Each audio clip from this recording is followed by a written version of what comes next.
नमस्कार, आपण पाहत आहात SK न्यूज।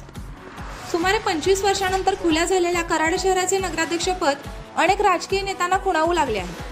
काहींना नगराध्यक्षपदाची स्वप्ने पडू लागली आहेत। व्यूहरचना आखल्या जात आहेत। शत्रूंशी हात मिळवणी करण्यात येत आहे। आमिष दाखवली जात आहेत।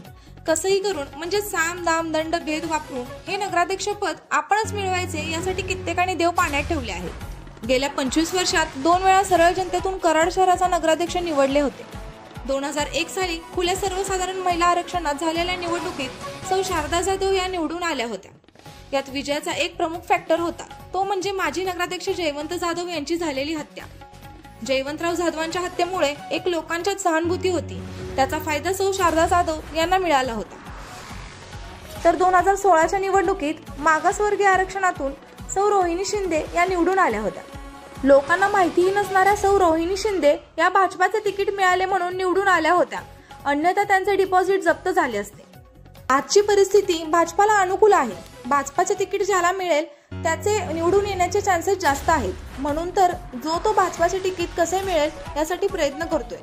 गेली काही वर्षे सर्व धर्म समानतेचा नारा देणारे, भाजपाला हिंदुत्ववादी म्हणून हिणवणारे आज ती सगळी निष्ठा सोडायला तयार आहेत।